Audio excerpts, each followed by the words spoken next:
Assalamualaikum warahmatullahi wabarakatuh, teman-teman.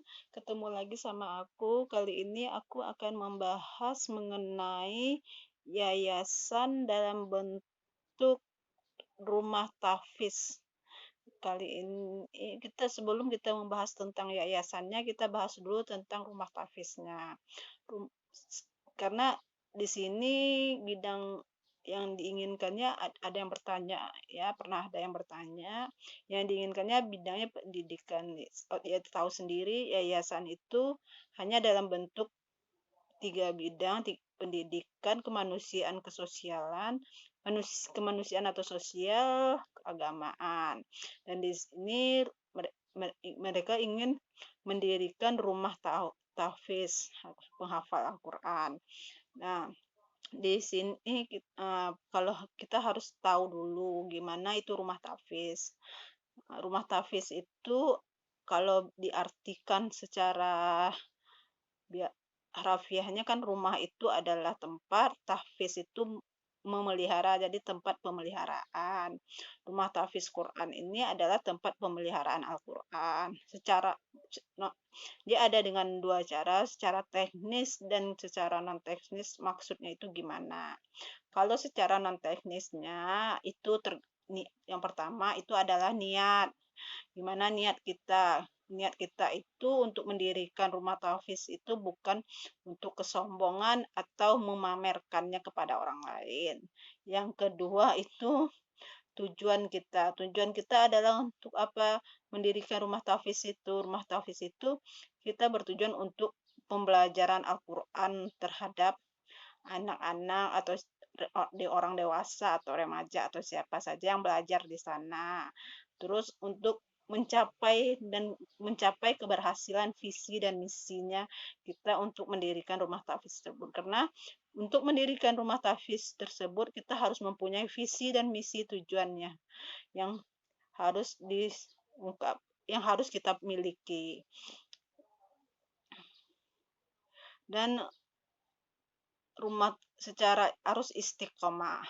Jadi dalam mendirikan rumah itu setiap kita pasti punya kendala dan tantangannya. Jadi walaupun ada kendala dan tantangannya, kita harus tetap istiqamah bahwa kita akan bertekad terus mendirikan rumah tahfiz ini dengan maksud dan tujuan yang baik. Nah, dan mempunyai visi dan misi untuk mewujudkan hal yang terbaik.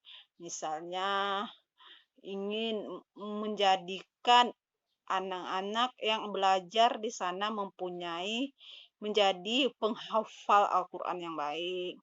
Terus ada tempatnya, cara mendirikannya kan ada secara teknisnya. Tadi itu secara non teknik, sekarang secara tekniknya harus punya tempat, otomatis harus punya tempat. Baik tempat itu milik kita sendiri, sewa atau tinggal pakai. Jadi kita punya orang lain kita pakai. Terus ada santrinya, baik itu anak-anak, remaja atau dewasa. Kemudian ada gurunya atau pendampingnya untuk pengajar di sana. Kemudian metode pengajarannya seperti apa. Dan peralatan-peralatan di sana, misalnya ada Al-Qur'annya, terus harus ada buku bacaan kalau buat anak-anak. Jadi sehingga anak-anak di sana tidak main-main aja. Ada yang mereka baca dan mereka kerjain secara positif, yang bersifat positif. Terus itu adalah mengenai rumah tahfiznya sendiri. Kalau rumah tahfiz itu ingin didirikan dalam bentuk yayasan, kita harus mengetahui dulu apa itu yayasannya. Yayasan adalah badan hukum selain PT yang aktanya juga dibuat oleh notaris. Dasar hukumnya adalah Undang-Undang Nomor 28 Tahun 2004. Jadi yayasan itu undang-undangnya adalah Undang-Undang Nomor 28 Tahun 2004, merupakan perubahan dari Undang-Undang Nomor 16 Tahun 2001. Ada beberapa pasal yang dirubah, dihapus dan ditambah dalam perubahan tersebut. Jadi teman-teman baca beberapa pasal karena ada yang tetap pasal-pasal yang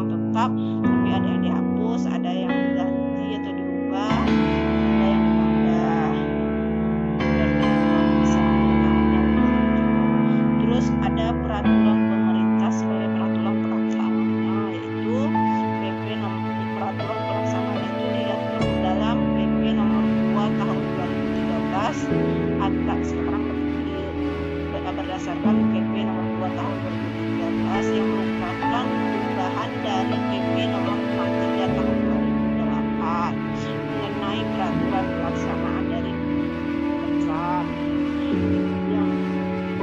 Yang yayasan adalah yang menyebutkan yayasan adalah badan hukum. Status hukum yayasan akan aktif ketika si yayasan mendapatkan SK atau pengesahan dari menteri dan dengan prosedur yang akta pendiriannya yang dibuat oleh notaris dan nantinya notaris menginput terhadap akta tersebut. Jadi kita bikin yayasan itu, kita bikin sama notaris dengan akta notaris, nanti notaris yang akan menginput ke kementerian, nanti akan dapat SK dari kementerian. Setelah dapat SK baru bisa berstatus badan hukum yayasan dan yayasan dapat aktif. Terus yang selanjutnya mengenai syarat-syarat dari yayasan. Syarat-syarat dari yayasan itu terdapat dalam pasal 9 Undang-Undang Yayasan, yaitu bisa didirikan oleh satu orang atau lebih dengan memisahkan hartanya. Jadi harta kekayaan pendiri ini harus dipisahkan dari harta pribadinya untuk yayasan.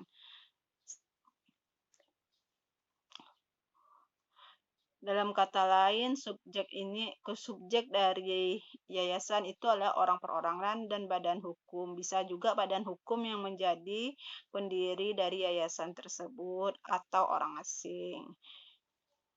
Syarat dari pendiri itu adalah fotokopi KTP, fotokopi NPWP, nomor HP, dan emailnya.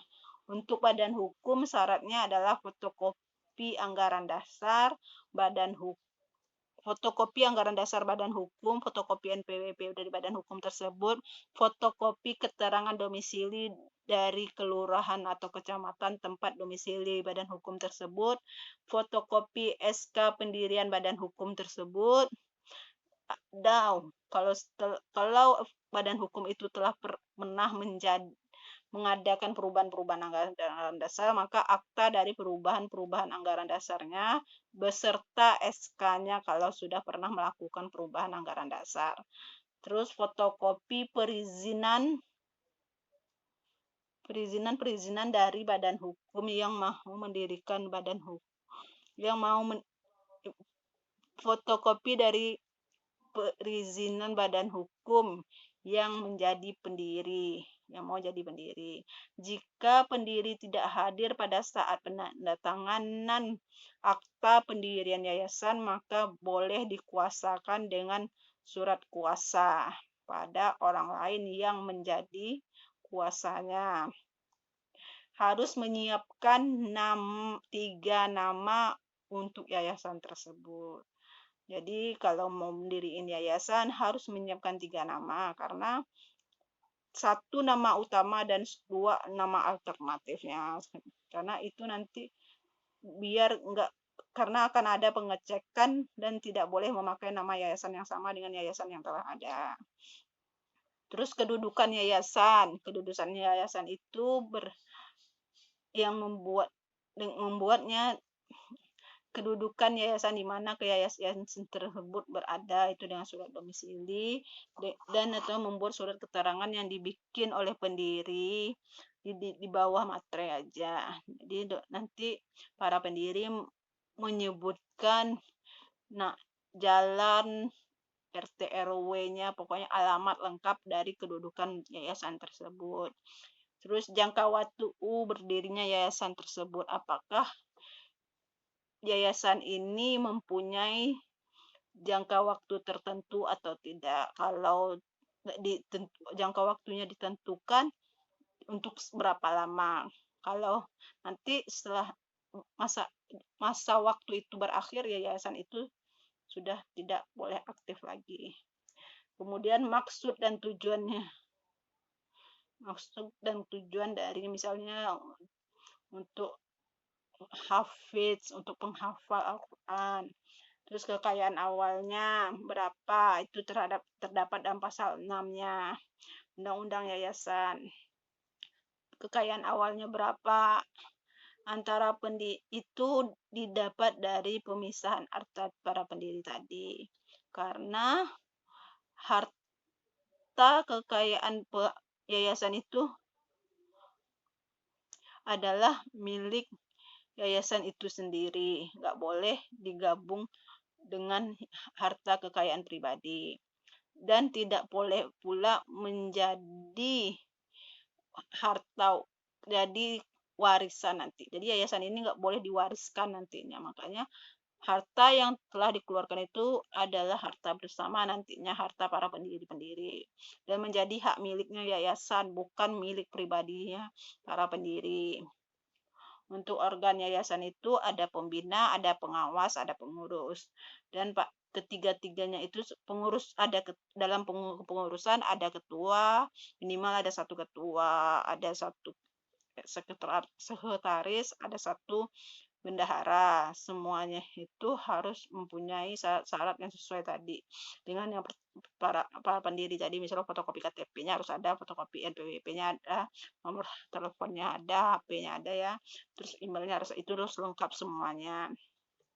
Pembina itu masa jabatan pengurus, pengawas, dan semua selainnya, pokoknya Pak, masa jabatan Pak organnya yayasan ini untuk jangka waktu berapa, misalnya 5 tahun. Terus apakah bisa jabatan ini diperpanjang lagi setelah masa jabatannya habis, apakah masih bisa diperpanjang atau tidak, nanti itu disebutin di dalam anggaran dasar.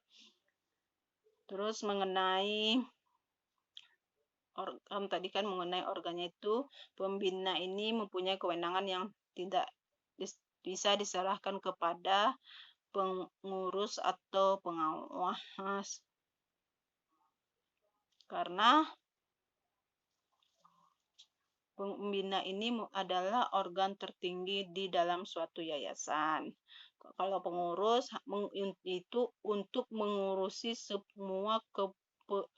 semua urusan-urusan yang ada di dalam yayasan.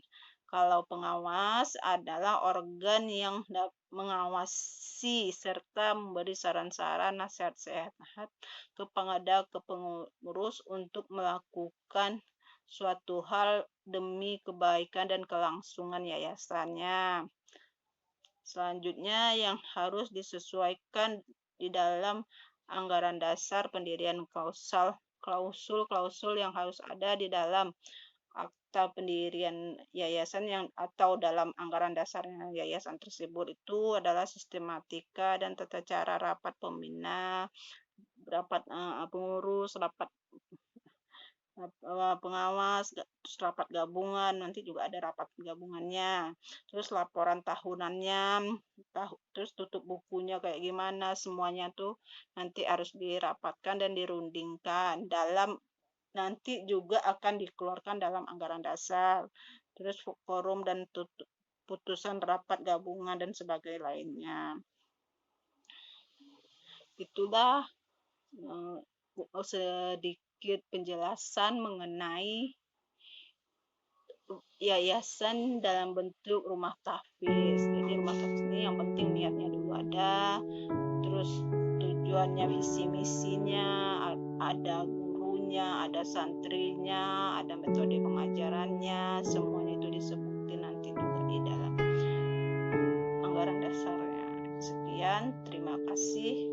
Assalamualaikum warahmatullahi wabarakatuh.